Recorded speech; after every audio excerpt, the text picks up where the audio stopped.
Well, falling in and out of relationship struggles is something that we all go through at one time or another. Trying to keep a consistent positivity and an ongoing freshness in a relationship really can be pretty difficult sometimes. Keeping it fresh can be tough. But today we have two guests that have been able to fuel their relationship by their own emotional scars and have been able to turn the bad into good. Hedy and Yumi Schleifer are here to share how they have been able to keep such a strong relationship by promoting the power of connection. Love that. Good morning to you both. Thank you for being here on the show with us this morning. Well, good morning. Good morning. What a pleasure to be with both of you. And let me just start off by saying 45 years married, which I think is absolutely incredible. They were about 3 when they tied the knot. But, but having that bond for so many years, and I know that it probably wasn't easy that whole time. I want to ask you, what is a relationship builder, and how did you guys come up with that idea? Wow. Well, That's a wonderful question. yes, I am a psychologist. Yumi is an engineer. He calls himself a recovering engineer because he's joined me 20 years ago, and the two of us together decided that all that we are learning about relationship and how we are turning our own relationship from a power struggle to a conscious relationship is something we want to teach the world. And so because we speak languages and Yumi has incredible vision, he said, let's travel the world and teach in all the languages we know, couples around the world, what we are learning in the wisdom of our own marriage. And it's so remarkable what you've done. You've created these workshops. And before we move any further in the interview, let's actually take a look at some of the footage from some of the workshops that you've done across the globe. Let's do it. Hedy and Yumi teach a skill set for couples, young and old, that leads to passionate, rewarding, and lasting relationships. That's right. They use a crossing the bridge exercise. It's an intimate ritual experience. It's designed to clean out all the emotional pollution that exists in the sacred space of our relationships. Couples are able to speak their minds and in turn create a very open communication channel with their partner. With couples around the world, we create these little laboratories. And when there are enough little laboratories, there will be a tipping point about the power of connection. Oh, I have to tell you, that looked like such a wonderful, and I think even more so than that, a rewarding workshop. What did you mean, though, by that quote, the little laboratories? This right here is a little laboratory. And what kind of a laboratory? Well, it is a laboratory where we both help each other go from grown-up to adult. Now, what is a grown-up? A grown-up is a person in a big body that's got a little kid inside. A person in a big body's got a little kid inside. And when we arrive in our relationship, we are grown-ups. Right. Now, a definition of grown-up is, for example, a grown-up belief is, if you loved me, you would know exactly what I need and want without me ever having to say it to you. Oh, that's a little kid inside, right? I say it, and you do it, it doesn't count because you only did it because I told you and not because I love you. Now, an adult, because you love me, an adult is a person who's grown the kid up and is balanced, integrated, has energy for the other, unconditional giving, connection, has learned the art of connection.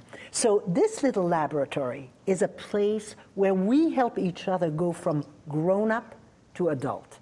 And the tipping point that we would like to see is we would like to see a planet covered with these little laboratories where grown-ups go in, adults come out, and the planet will be populated with adults. What a concept. What a concept. You know what, that'd be funny for me to go home and tell my husband tonight, you know, you're going to be my little laboratory. He might take that the wrong way. You would love that. I could just see his face right now. It really is such a brilliant concept. And I would imagine that your workshops that are called Adventures in Intimacy, correct? Was this the reason that you felt the need to go out and share this because you wanted people to become adults? We do want the world to be populated by adults.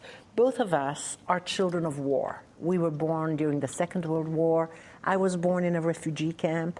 My parents escaped 2 concentration camps, walked through the Alps. Yumi's sisters were killed in a refugee boat trying to get from Romania to Palestine. And we both felt like we were born in such pollution of the world. And once we understood how to clean up the pollution in the space of a couple, we felt that if enough couples around the world created sacred space between them, we couldn't have wars anymore. Isn't that something? So it's within the person. It's within each of It's you. between each of us and in the relational space between us. If we take out that pollution and put good stuff there, we'll have a good world. Isn't that something? I love that concept. I do too. And one of the things you talk about, I want to make sure I get this right, because you had your documentary and you talk about having this scanner that scans every person you meet to see if they're the one for you. And you talk about how important it is for each person in a relationship to realize that the scanner has stopped on them and how that's a rarity that needs to be appreciated. What do you mean by that? The scanner has stopped on you. I love this. Is it like going like this? Yeah. Yeah. You know? Right. Is it right? Okay, Yes. okay. But let me say a little bit about it. So my scanner stopped here. And in a lifetime, your scanner will stop with one person, and you know the feeling is weak knees, tingles, sweat, heart beating.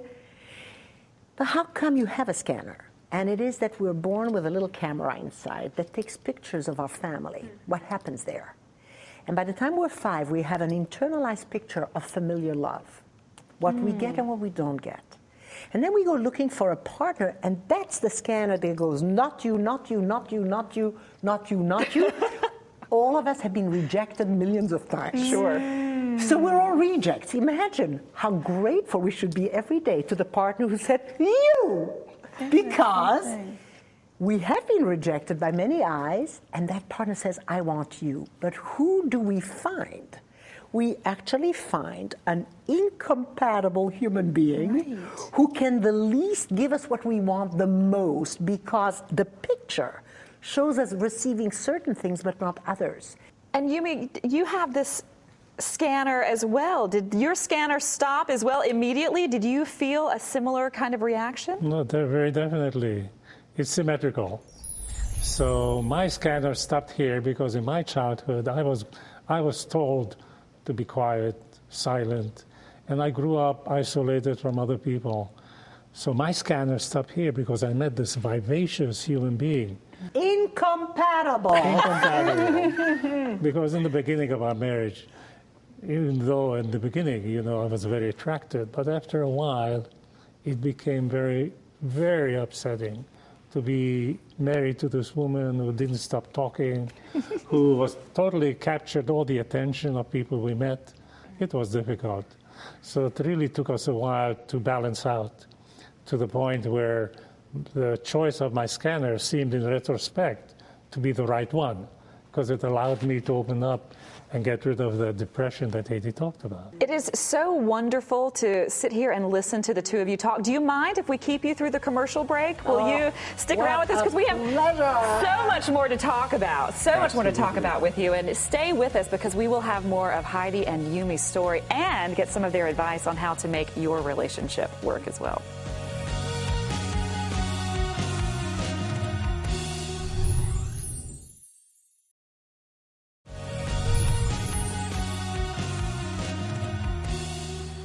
Welcome back, everybody. We've been having just a wonderful conversation with Hedy and Yumi, married for 45 years. Amazing. Such great advice. And, you know, one of the things that you talked about off camera, which I think is absolutely fascinating, is that you say that he is your 23rd husband.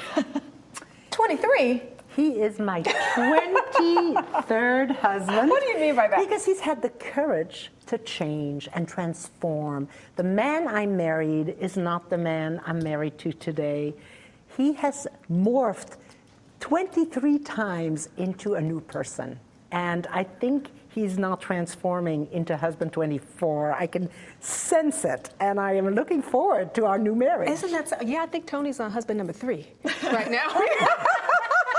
We've got a little ways to go to get to that point, but you're right. People do change, don't they? If and they that's have a part. courage. If they have courage, you're right. That's all a part of the process. And it's such a fun process if you can make it work and you can grow and change and accept each other together, right? And what makes you change is welcoming conflict. When conflict comes, it's a knock at the door. Can you grow a little bit here? And so every conflict, if you can say, what an opportunity! Look at it in a positive way. Yes! And then use skills to grow. One of the things that I loved about your descriptions of relationships, or at least effective relationships, is that one person is a thunderstorm. Guess which one I am? You're the thunderstorm. I didn't even have to ask them. I knew you were the thunderstorm. One person in the relationship is a turtle. That's me in the little shell. Well, and my husband is a turtle. That's why we worked well together too. Yes, it's true. But it doesn't necessarily mean one is weaker, one is stronger. It just means that one deals with situations differently, right? Exactly right. One deals with situation, and particularly tough situation, by coming out and exploding their energy and talking, and the other one deals with situations by withdrawing. And it's not a life sentence. It's not a life sentence. You'll stay in your shell forever, correct? That's true. That's true. Either one, because a hailstorm is also kind of a punishment, because you're not doing what you want. Mm-hmm. It's like you're being controlled. Right. So both adaptations are not life sentences. You know, in a laboratory, the balance is reestablished between the two energies. And so how do you establish that balance between the two energies? Well, we have a wonderful, wonderful exercise that we call crossing the bridge. And what crossing the bridge to the world of your partner really means is you leave the world that is you, and you come over this bridge that's between the two worlds, and you land in the world of your partner to learn them, to listen to them, to really be present to them, to be curious about who they are. And when you cross the bridge, you establish safety in the relationship so that the turtle learns to stick their head out and really share themselves, and a hailstorm learns to pull back, give some space, and be in a more peaceful, grounded place. And so in a relationship, by crossing the bridge to know the other one, and each person learns to be a host, the art of hosting. Each person learns to be a visitor, the art of visiting. And as you do that, you begin to balance the energy in the relationship. This has been absolutely wonderful having you on the show today and giving us information that we can take home. We appreciate it so much. We do. Yes. Thank you so very much. I already feel healthier. And for more information about Hedy and Yumi, please visit HedyYumi.com. And for more information about their documentary film, visit CrossingTheBridgeFilm.com. And your hair looks so